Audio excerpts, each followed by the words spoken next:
भूयेषु तसेषु थावरेषु वा तस्य सामाय्यम होई ई केवल भाष्यम। पर्युषण महापर्व के अंतर्गत आज हम 17 अगस्त को सामायिक दिवस के रूप के अंदर मना रही हैं। सामायिक क्या है? समता की साधना का नाम है सामायिक। जो समो सब भूयेषु तसेषु थावरेषु वा, इस संसार के अंदर जितने भी प्राणी हैं, चाहे थावर हो या कोई भी प्रकार के प्राणी हैं, उन सब के प्रति हमारे मन के अंदर एक जैसी भावना, समता की भावना का विकास हो, उसका नाम है सामायिक। आचार्य भिक्षु ने अपने जीवन के अंदर समता का सबसे बड़ा उदाहरण प्रस्तुत किया था, जब आचार्य रघुनाथ जी ने कहा, भीकन, इस 5वें आर्य के अंदर ये शुद्ध साधुपना है, नहीं पाला जा सकता है। यदि एक मूर्ख कोई शुद्ध साधुपन पाल ले तो उसको केवल्य ज्ञान की प्राप्ति हो सकती है। आचार्य भिक्षु ने कहा, गुरुदेव, एक मुहूर्त तक तो मैं अपने श्वास को, नाक को बंद करके और साधना कर सकता हूँ। जो व्यक्ति इस तरह की साधना में आगे बढ़ता है, वह साधना पुरुष कहलाने का अधिकारी बनता है। आचार्य भिक्षु के पश्चात आचार्य जयाचार्य का जीवन का दर्शन हम देखें और उनके प्रमुख श्रावक के रूप के अंदर उभर कर सामने आए। उन श्रावकों ने अपने जीवन के अंदर जो समता का परिचय दिया, वह वास्तव के अंदर उल्लेखनीय है। हमारे बीदासर के श्रावक शोभाचंद जी बेंगाणी प्रभावशाली श्रावक थे और वो प्रतिदिन व्याख्यान सुनने के लिए जाते थे। उनके गले के अंदर 9 लाख का हार है, वह हार रहता था और एक बार एक व्यक्ति की नज़र उस हार पर पड़ती है और वो व्याख्यान के अंदर आता है। धीरे धीरे शोभाचंद जी के पास की अंदर आकर बैठ जाता है। शोभाचंद जी बेंगाणी खड़े खड़े प्रवचन का श्रवण करते थे। वह भी खड़ा हो जाता है और धीरे से उस हार को निकाल कर और अपने जेब में रख कर वहाँ से रवाना हो जाता है। शोभाचंद जी के सामायिक आती है, गड़े पर ध्यान जाता है, हार नहीं है। शोभाचंद जी कोई प्रकार की प्रतिक्रिया नहीं करती हैं, घर पर आ जाती हैं, किसी को भी नहीं बताती हैं। इतनी समता रखना अपने आप के अंदर महत्वपूर्ण बात बन जाती है। जो व्यक्ति हार लेकर गया था, 1 सप्ताह के बाद उसके विचारों में परिवर्तन आता है और मन में विचार कर रहा है, ऐसे धर्मात्मा का हार है, वह मेरे को नहीं चुराना चाहिए। और वह चोर पुनः 1 सप्ताह के बाद में आकर और वह 9 लाख का हार है सामायिक के अंदर शोभाचंद जी के गले के अंदर पहनाकर रवाना हो जाता है। सामायिक पूरी होती है, गले पर ध्यान जाता है, हार को देखती हैं पर मन के अंदर ज़्यादा खुश नहीं होती हैं। हार गया तो मन में दुख नहीं हुआ, हार आ गया तो मन में सुख की अनुभूति नहीं हुई। यह है समता की साधना का सर्वोत्कृष्ट उदाहरण हमारे सामने आया है। और हमारे यहाँ पर एक श्रावक हुए बिरजी चंजी बाफना, बड़े प्रभावशाली थे और वो सामायिक करते निर्जन जंगल की अंदर शमशान भूमि में जाकर कपड़े उतार कर एक पैर पर खड़े रखकर सामायिक करते थे। अनेकों बार उनके सामने ऐसी परिस्थितियां आ गई, लोग उनको चोर समझकर मारने के लिए आती हैं, लाठियां उठा लेती हैं, पर उनके समता के प्रभाव से वो लाठियां हैं, लाठियां भी नहीं चलती है। एक बहुत बड़ा बिच्छू है, सामायिक के समय उनके चारों तरफ घूमता रहता है, पर समता के प्रभाव से उनको कोई प्रकार का डंक है वह डंक नहीं लगा सकता है। यह है समता धर्म की आराधना का सबसे बड़ा फल। हमारे टमकोर के एक श्रावक हुए थे प्रेमचंद जी कोठारी। उनके यह संकल्प था, प्रातःकाल जब तक सामायिक नहीं हो तब तक चारों आहार पानी है उसका करने का त्याग। एक बार वो भोजन करने के लिए बैठे थे, उस समय उनकी एक सुपुत्री जो बीदासर के सिंगी परिवार के अंदर परनाई हुई थी, वह अपने पीहर आती है और अपनी माँ को कहती है, माँ आज पिताजी को भोजन में कराऊंगी। गर्मा गर्म मूंग की दाल और बाजरे की रोटी है, वो थाली में परोस देती है।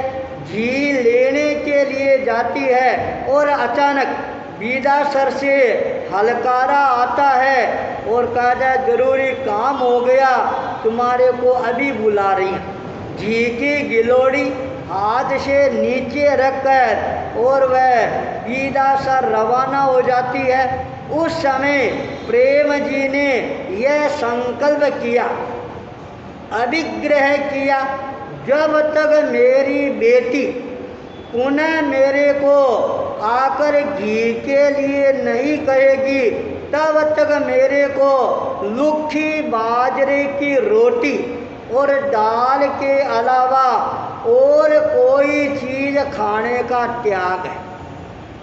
6 महीने तक यह संकल्प उनका चला और 6 महीने के बाद जब उनकी बेटी आती है, वही मूंग की दाल और बाजरे की रोटी और कह रही है पिताजी घी डाल दूं रोटी में। उनका अभिग्रह पूरा हो जाता है और वो द्रव्य लेने प्रारंभ कर देती हैं। इतनी बड़ी साधना है, यह भी अपने आप के अंदर दुर्लभ है। और एक बार वो बीमार हो जाती हैं, दस्तें लगनी प्रारंभ हो जाती है, सामायिक नहीं कर पाती। नहीं करने के कारण न वो अन्न ले रही हैं और न ही पानी का सेवन कर रही हैं। दूसरे दिन भी यही हालत होती है, तीसरे दिन भी ये हालत होती है और यूँ करते करते 12 दिनों का समय निकल गया। 12 दिनों तक 24 तपस्या प्रेम जी के हो जाती है। 13वें दिन जब दस्तें लगनी बंद होती है, परिवार वाले दवाई और भोजन का आग्रह कर रहे हैं। उस समय प्रेम जी ने कहा मेरे संकल्प है जब तक एक सामायिक नहीं हो जाए मैं अन्न जल ग्रहण नहीं करता हूँ। और 12 दिन हो गई हैं, 12 सामायिक चढ़ गई है। जब तक मैं 12 सामायिक वो और एक समय आज की 13 सामायिक नहीं कर लूँ तब तक मैं कुछ भी ग्रहण नहीं करूँगा।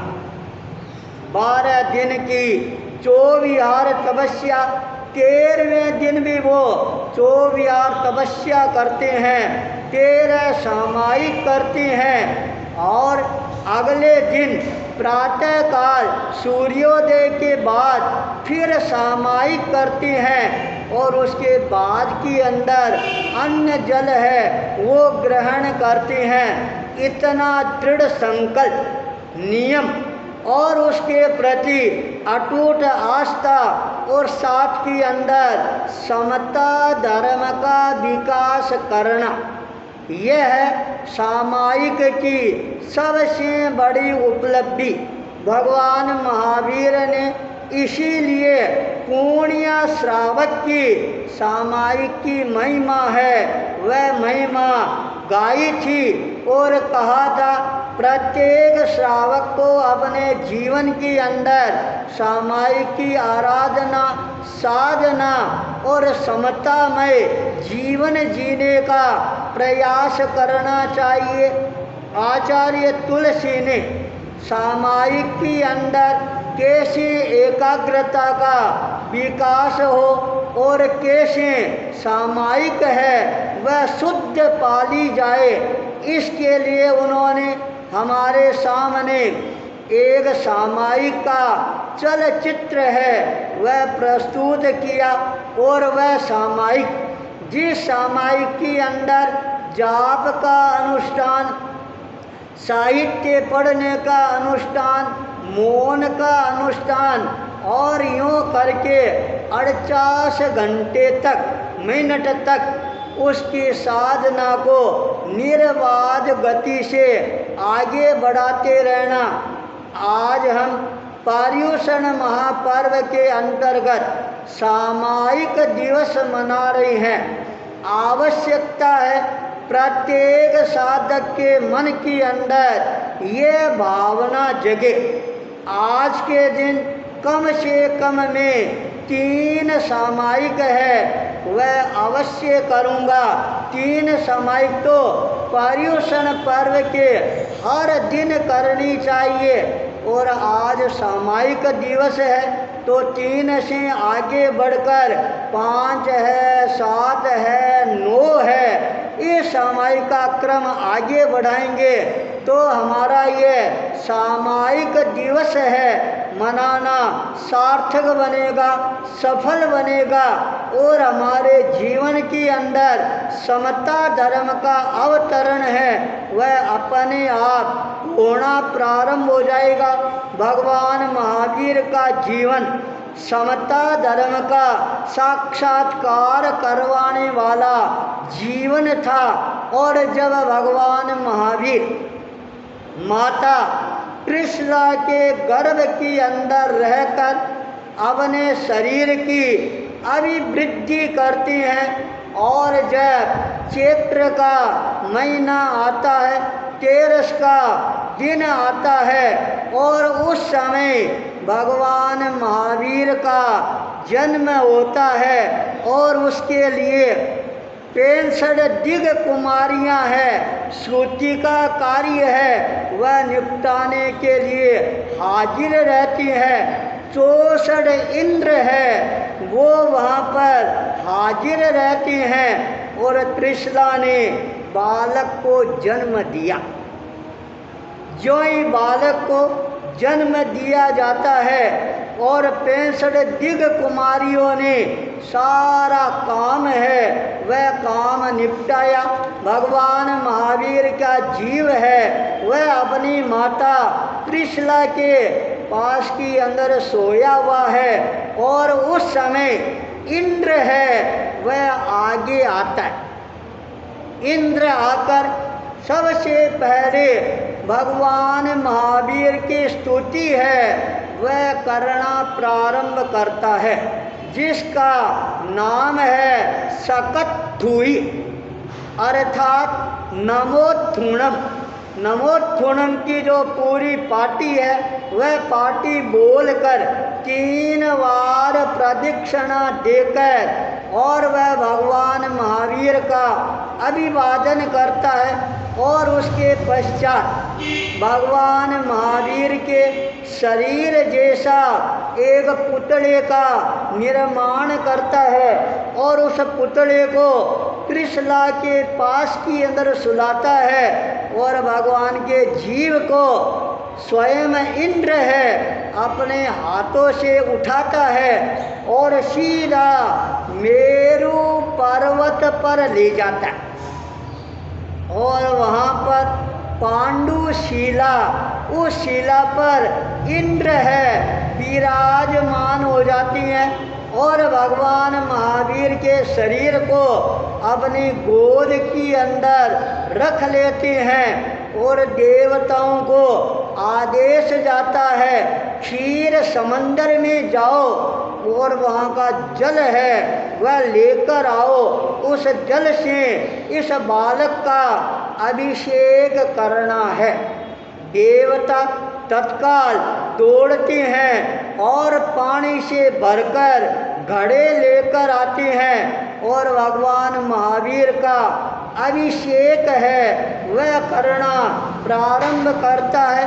श्वेतांबर इतिहास के अंदर आता है 108 घड़ों से भगवान का अभिषेक किया गया था और दिगंबर परंपरा में आता है 1008 कलशों के द्वारा भगवान का अभिषेक किया गया था। जब भगवान का अभिषेक होता है जलधारा एक साथ के अंदर गिरती है तब इंद्र के मन के अंदर यह संशय पैदा होता है इतना पानी एक साथ के अंदर गिर रहा है, यह बालक छोटा है, इसको कहीं जुखाम नहीं लग जाए। भगवान महावीर अपना अवधि ज्ञान लगाकर देखते हैं और देखते हैं तब इसके इंद्र के मन के अंदर यह एक शंका उत्पन्न हुई है। महावीर ने अपने पैर का अंगूठा है वह मेरु पर्वत पर लगाया, अंगूठा लगते ही सारा मेरु कंपन है, थर थराने लग जाता है, धूजने लग जाता है, कांपने लग जाता है। इन्होंने देखा रे क्या बात है, ये मेरु पर्वत है, ये क्यों धूज रहा है, क्यों कांप रहा है। अरे प्रलय काल की स्थिति आती है तो भी मेरु पर्वत है, अटल और अचल रहता है, तो ये क्यों कांप रहा है। अवधि ज्ञान लगाकर देखा तब उसको पता लगा ये महावीर के अंगूठे का चमत्कार है और वह इंद्र उसी समय भगवान को हाथ जोड़ लेता है और कहता है प्रभु आप बहुत बड़े बली हैं, वीर हैं, वीर हैं, वीर हैं। अभिषेक करने के बाद बालक को वापिस लाया जाता है, कृष्णा के पास में सुलाया जाता है और जब बालक के नामकरण का समय आता है उस समय अचानक सेनापति है वह आता है और कह रहा है अंदाजा जो लोग राजा लोग विरोध में चल रहे थे वो सारे के सारे आपके चरणों में झुक रही हैं। किसान लोग आते हैं और कहते हैं इस बार खेतों के अंदर इतना अनाज पैदा हुआ है घर में रखने की जगह नहीं है। तत्काल खजांची है वह आता है और कहता है प्रभु खजाने में इतना धन आ रहा है रखने की जगह नहीं है। चारों तरफ से वृद्धि का ही समाचार आता है। तब उस बालक का नाम है वह रखा जाता है वर्धमान। वीर से वर्धमान बन जाता है और वह बालक धीरे धीरे अपना विकास करना प्रारंभ करता है। जब थोड़ा बड़ा होता है तब उसको कलाचार्य के पास के अंदर शिक्षा प्राप्त करने के लिए भेजा जाता है। वर्धमान वहाँ पर शिक्षा ग्रहण करने के लिए जाता है। इंद्र का आसन कंपायमान होता है। इंद्र ने देखा, अरे वर्धमान पढ़ने के लिए जा रहा है, वर्धमान को क्या पढ़ाना, ये तो पढ़ा पढ़ाया है, पर जो कलाचार्य है, शिक्षा देने वाला है, उसको पता नहीं है इसका ज्ञान का। तत्काल उन्होंने अपना एक ब्राह्मण का रूप बनाया और स्कूल के प्रांगण में आता है। अध्यापक को निवेदन करता है, मेरे मन में कुछ शंका है, उसका आप समाधान कराएं। इंद्र ने कलाचार्य को प्रश्न पूछे, उनका उत्तर जब उनको नहीं आता है, उस समय वर्धमान पास में बैठा था और वह खड़ा होता है और ब्राह्मण को रोकता है, अरे तुम्हारे में इतना ही विवेक नहीं है, और सीधा आकर और हमारे आचार्य कलाचार्य से प्रश्नोत्तर करने लग गया। पहले तेरे को उनके शिष्यों से प्रश्नोत्तर करना चाहिए, फिर कलाचार्य के पास जाना चाहिए। इंद्र ने कहा, मेरे प्रश्नों का उत्तर कौन देगा? वर्धमान ने कहा, मैं दूंगा। इंद्र ने प्रश्न है प्रस्तुत करने प्रारंभ किए और वर्धमान ने उत्तर देने प्रारंभ कर दिए। आज भी वो सारे प्रश्नोत्तर है, वो ग्रंथ के रूप के अंदर विद्यमान है, और इंद्र ने अपना असली रूप प्रकट किया। कलाचार्य को कहा, इसको क्या पढ़ा रहे हो, ये तो जन्म जाति BA MA पास है। कलाचार्य की आंखें खुलती है। वर्धमान को लेकर तत्काल राजा सिद्धार्थ के पास में आते हैं और कहते हैं, आपका बच्चा है, ये पढ़ लिख तैयार हो गया। वर्धमान जब बाल्य अवस्था में था तो अपने छोटे छोटे साथियों के साथ के अंदर खेल भी खेलता था, और एक बार वो आमली क्रीड़ा का खेल खेल रहा था। बच्चे दौड़ रहे थे, सामने पेड़ था और पेड़ पर एक बहुत बड़ा सर्प है, अजगर, वह लटक रहा था। उसको देख के ही बच्चे चिल्लाने लगते हैं, दौड़ो दौड़ो, पत्थर लाओ, मारो पीटो। वर्धमान ने सबको रोका, कहा नहीं, ठहर जाओ। वर्धमान आगे आता है और उसका मुंह पकड़कर और सर्प को खींच लेता है और एक तरफ जंगल के अंदर ले जाकर छोड़ देता है और कहता है, देखो, अपने को किसी की हिंसा नहीं करनी चाहिए। इंद्र देव सभा के अंदर विराजमान थे और वर्धमान की निडरता देखकर उनका मस्तक हिलने लग जाता है। देवताओं ने पूछा, क्या बात है? तब इंद्र ने कहा, धरती पर एक बालक वर्धमान है, उस वर्धमान को कोई भी हरा नहीं सकता। सारे देवता इंद्र की बात का समर्थन करते हैं, पर एक देवता वो कह रहा है, ऐसी क्या बात है, अभी मैं जाता हूँ और वर्धमान को हरा कर आता हूँ। देवता आता है और आग्रह करता है, मेरे को भी खेल के अंदर सम्मिलित करो। बालक के रूप में आया और बच्चों ने कहा, बोल, किसके साथ में खेलेगा? कई सब वर्धमान के साथ में।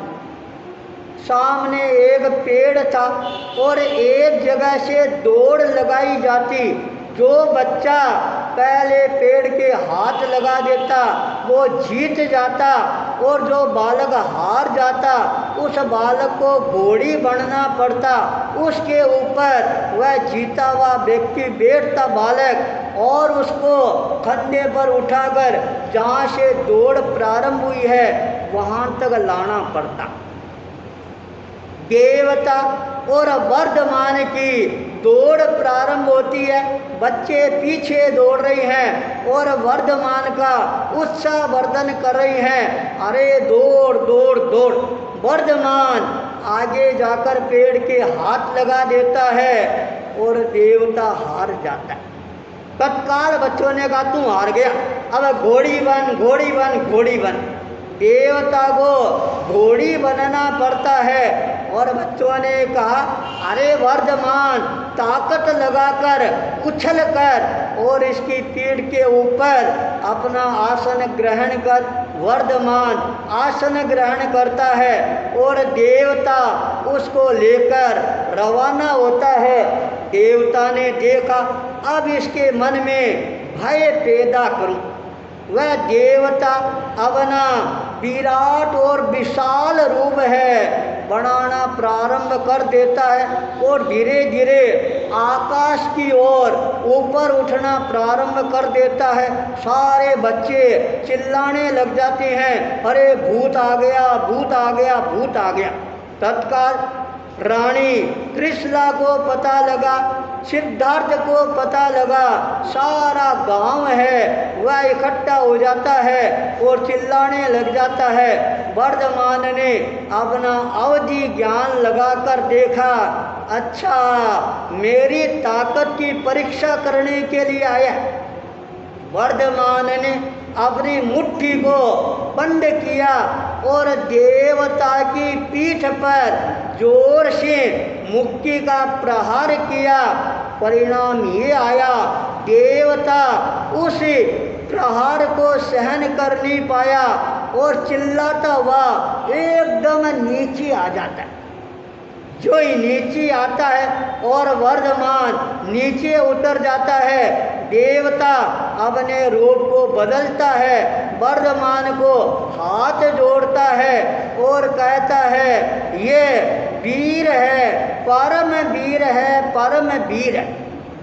देवता हार जाता है। वर्धमान धीरे धीरे प्रगति पथ पर आगे बढ़ना प्रारंभ कर देता है। जब वह युवा अवस्था के अंदर आता है तब वर्धमान की शादी है और वह शादी होती है और शादी होने के बाद वर्धमान के एक पुत्री भी होती है, जिस पुत्री की शादी जमाली के साथ के अंदर की जाती है और धीरे धीरे वर्धमान आगे बढ़ना प्रारंभ कर देता है। यूँ करते करते वो 28 वर्ष की अवस्था में आता है और अचानक वर्धमान के माता और पिता रानी त्रिशला और राजा सिद्धार्थ, जो भगवान पार्श्वनाथ की परंपरा को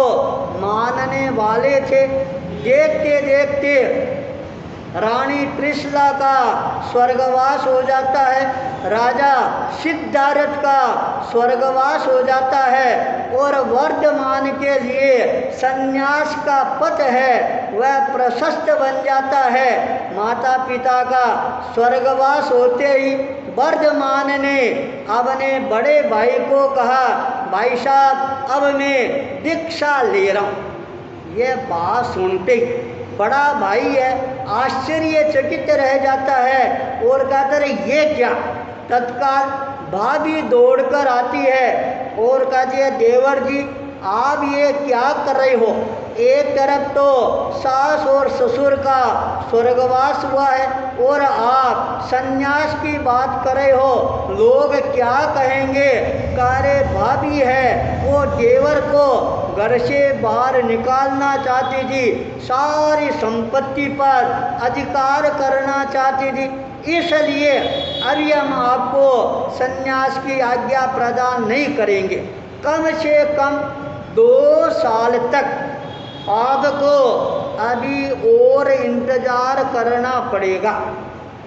वर्धमान ने अपने बड़े भाई और भाभी की बात का सम्मान करते हुए कहा ठीक है, मैं 2 साल घर के अंदर रहूँगा पर बिल्कुल निर्लिप्त रहूँगा। वर्धमान ने उसी समय कच्चे पानी पीने का त्याग कर दिया, कच्ची वस्तु है वह खाने का त्याग कर दिया। ब्रह्मचर्य व्रत है, उसकी साधना है, वह साधना प्रारंभ कर देता है। और देखते देखते जब 2 वर्षों का समय है वह पूरा हो जाता है।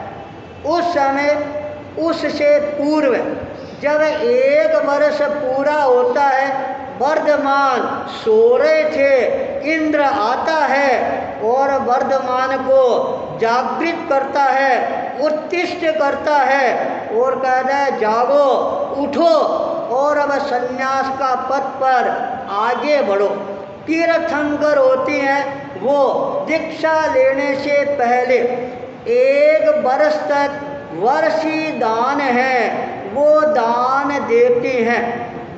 4 प्रहर के अंदर 1 प्रहर का समय है, वो दान सोनैया का दान देती हैं। वर्धमान ने सोनैयों का दान है वह देना प्रारंभ किया और चारों तरफ वर्धमान के दान की महिमा है यह फैलनी प्रारंभ हो जाती है और लोग उस दान को ग्रहण करने के लिए लंबी लाइनें लगा देते हैं और वर्धमान सबको दान दे रहा है। दान प्राप्त करके लोग मन के अंदर संतोष का अनुभव करता है, समता की अनुभूति होती है। तो आज हमारा पर्युषण का यह महापर्व जिसको हम सामायिक दिवस के रूप के अंदर मना रहे हैं और आज के दिन हम ज़्यादा से ज़्यादा समता धर्म की आराधना के साथ में भगवान महावीर के इस रोमांचक वर्णन को सुनने का प्रयास करेंगे तो हमारे जीवन के अंदर और ज़्यादा समता की आराधना होगी। पर्युषण का यह 3रा दिन समतामय बनेगा। इसी मंगल भावना के साथ ओम अरहम।